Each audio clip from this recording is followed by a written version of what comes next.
Hi all, welcome back to my channel. പുതിയ വീഡിയോയിലേക്ക് എല്ലാ കൂട്ടുകാർക്കും സ്വാഗതം. അപ്പോൾ ഇന്നേ കുറച്ച് നാളായിട്ട് എനിക്ക് ഒരു ക്രേവിങ്സ് ഈ ഒരു പായസം കുടിക്കണമെന്നുള്ള കുറച്ച് നാളായിട്ടൊരു ആഗ്രഹം തോന്നിയതാണ്. അപ്പോൾ അട വാങ്ങിച്ചിട്ടുണ്ടായിരുന്നു. അത് വെച്ചിട്ട് നമുക്ക് നല്ലൊരു പായസം തയ്യാറാക്കിയെടുക്കാം. അപ്പോൾ ആദ്യം തന്നെ ഒരു പാത്രത്തിലേക്ക് നിറയെ വെള്ളം വെച്ച് കൊടുക്കണേ. ഞാൻ അതവിടെ ഒരു പാക്കറ്റ് 250 ഗ്രാമിൻ്റെ ഒരു പാക്കറ്റ് അടയാണ് ഞാൻ ഇതിലേക്ക് പാക്കറ്റ് പൊട്ടിച്ചിട്ടൊന്ന് ഇട്ട് കൊടുക്കുന്നുണ്ട്. എന്നിട്ട് നന്നായിട്ടൊന്ന് തിളപ്പിച്ച് ഒരു 10-12 മിനിറ്റെങ്കിലും ഒന്ന് തിളപ്പിച്ചെടുക്കണം. ആ ഒരു അട ഒന്ന് വെന്ത് വരണേ. അപ്പോൾ ഈ ഒരു അടയെന്ന് വെച്ചാൽ പെട്ടെന്ന് റെഡി ആവുന്നതാണ്. ചിലത് കുറച്ച് സമയം എടുക്കും ഇങ്ങോട്ട് വെന്ത് വരാൻ വേണ്ടിയിട്ട്. അപ്പോൾ നമ്മുടെ കയ്യിലുള്ള അടയ്ക്കനുസരിച്ചിട്ട് അത് വേവിച്ചെടുക്കാം. അപ്പോൾ ഞാൻ നന്നായിട്ടൊന്ന് വേവിച്ചിട്ട് ഇതൊന്ന് ഊറ്റിയെടുക്കുക. ഒരു വെള്ളമൊക്കെ കളഞ്ഞിട്ട് വീണ്ടും പച്ചവെള്ളം ഒഴിച്ചിട്ട് ഊറ്റിയാനോട്ട് വെക്കുന്നത്. അപ്പം പരസ്പരം ഒട്ടിപ്പിടിക്കാതെ അതിൽ ഈ ഒരുപാട് പശ പോലെ കാണുമല്ലോ ആ ഒരു കൊഴുപ്പൊക്കെ ഒന്ന് മാറിയിട്ട് നല്ല പെർഫെക്റ്റ് ആയിട്ട് നമുക്ക് അട വേവിച്ചെടുക്കേണ്ട പറ്റും. പച്ചവെള്ളം ഒഴിച്ചൊന്ന് ഊറ്റി വെച്ചാൽ മതി കേട്ടോ. ഞാൻ അതൊക്കെ ചെയ്തിട്ടൊന്ന് മാറ്റി വെച്ചിട്ടുണ്ട്. ഇനി ഞാൻ അതൊരു അടിയിട്ടുള്ള ഉരുളയൊന്ന് വെച്ചിട്ട് ഇതിലേക്ക് നിറയെ നെയ്യ് ഒഴിച്ചു കൊടുത്തത്. അതൊരു 3 ടേബിൾ സ്പൂണോളം നെയ്യ് ഒഴിച്ചു കൊടുക്കുന്നുണ്ട്. പിന്നെ കുറച്ച് കാഷ്യൂസും റൈസിൻസൊക്കെ ഇട്ടിട്ടൊന്ന് വറുത്ത് കോരി മാറ്റി വയ്ക്കാം. തേങ്ങാക്കൊത്ത് ഇഷ്ടമുള്ളവരാണെന്നുണ്ടെങ്കിൽ അതും കൂടെ ചേർത്ത് ഇതിൻ്റെ കൂടെ വറുത്ത് വെക്കാം കേട്ടോ. അപ്പോൾ ഇതെല്ലാം കൂടെ ഒന്ന് വറുത്തൊന്ന്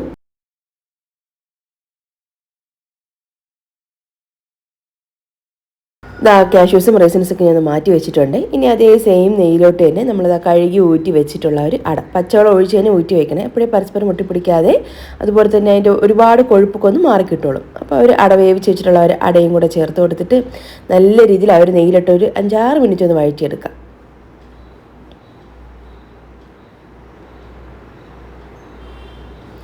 ഇനി നമുക്കിതിലേക്ക് ചേർക്കാനുള്ളത് ജാഗരി സിറപ്പാണ് കേട്ടോ. ഞാൻ ഇത് ഉരുക്കി അരിച്ച് ഫ്രിഡ്ജിൽ വെച്ചിട്ടുണ്ട്. വെള്ളം ഒഴിച്ചിട്ട് തന്നെ മെൽറ്റ് ചെയ്തിട്ട് അരിച്ച് ഫ്രിഡ്ജിൽ സൂക്ഷിച്ചിരണം. അത് നല്ല തിക്കായിട്ടുള്ളത്. അതിൽ നിന്ന് ഞാൻ ഒരു 2 കപ്പ് ചേർത്ത് കൊടുക്കുന്നുണ്ട്. ആ ഒരു ശർക്കര പാനിയും കൂടെ ചേർത്ത് കൊടുത്തിട്ട് നന്നായിട്ടെല്ലാം കൊണ്ടൊന്ന് ഇളക്കിളക്കിയെന്ന് വറ്റിച്ച് നടക്കണം. അതായത് അടയിലൊക്കെ ആ ഒരു ശർക്കര പാനി നന്നായിട്ടൊന്ന് പിടിച്ച് കിട്ടണേ.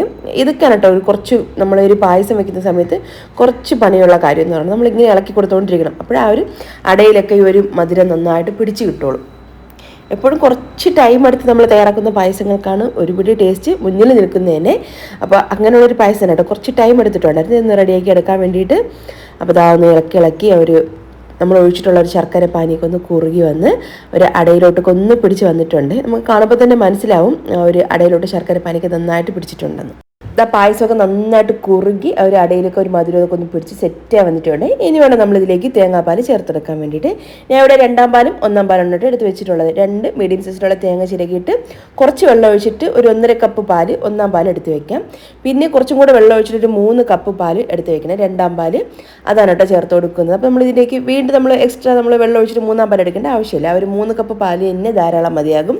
ആ ഒരു 3 കപ്പ് 2-ാം പാൽ ഒഴിച്ച് കൊടുത്തിട്ട് നന്നായിട്ടൊന്ന് കുറുക്കി ഒന്ന് എടുക്കണം കേട്ടോ. നന്നായിട്ട് തിളപ്പിച്ചൊന്ന് കുറുകി നന്നായിട്ട് വരണം. എങ്കിലും ഒരു പായസത്തിന് നമ്മൾ വിചാരിക്കുന്ന പോലെ നല്ലൊരു ടേസ്റ്റ് കിട്ടുള്ളൂ.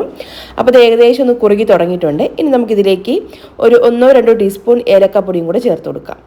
നല്ലൊരു ഫ്ലേവർ കിട്ടും കേട്ടോ പായസത്തിന്. പായസം എപ്പോഴും നമ്മൾ വയ്ക്കുമ്പോൾ കുറച്ച് ഏലക്കപ്പൊടിയൊക്കെ ചേർക്കുമ്പോഴാണല്ലോ അതിൻ്റെ ഒരു തനതായ രുചിയൊക്കെ വരുന്നത്. അപ്പോൾ ഞാൻ കുറച്ച് ഏലക്കപ്പൊടിയും കൂടെ ചേർത്ത് കൊടുത്തിട്ട് നന്നായിട്ട് വീണ്ടും ഒന്ന് ഇളക്കി ഒന്ന് യോജിപ്പിക്കുന്നുണ്ട്. അപ്പോൾ ഇപ്പോൾ ഏകദേശം ഒന്ന് കുറുകി വന്നിട്ടുണ്ട്. ഇനി നമുക്കിതിലേക്ക് 1-ാം പാൽ ചേർത്തെടുക്കാം. 1.5 കപ്പ് നല്ല കട്ടിയുള്ള 1-ാം പാലാണ് കേട്ടോ എടുക്കുന്നത്.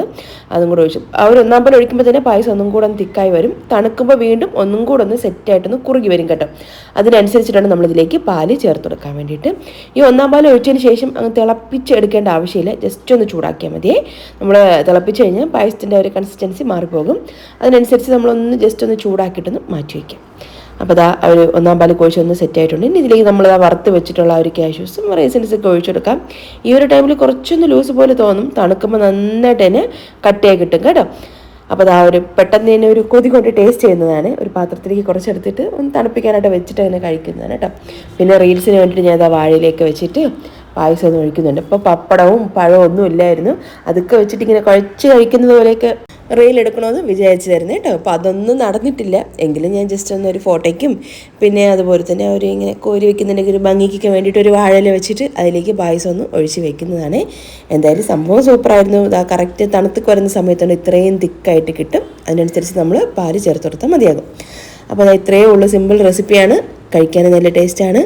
അപ്പോൾ എന്തായാലും ഈ ഒരു വീഡിയോയും റെസിപ്പിക്ക് നിങ്ങൾക്ക് ഇഷ്ടമായിട്ടുണ്ടെങ്കിൽ മറക്കാതെ ലൈക്കും ഷെയറും കമൻറ്റൊക്കെ ചെയ്തൊന്ന് സപ്പോർട്ട് ചെയ്യണേ. അപ്പോൾ ഈ വീഡിയോ കണ്ട എല്ലാ കൂട്ടുകാർക്കും താങ്ക്സ്.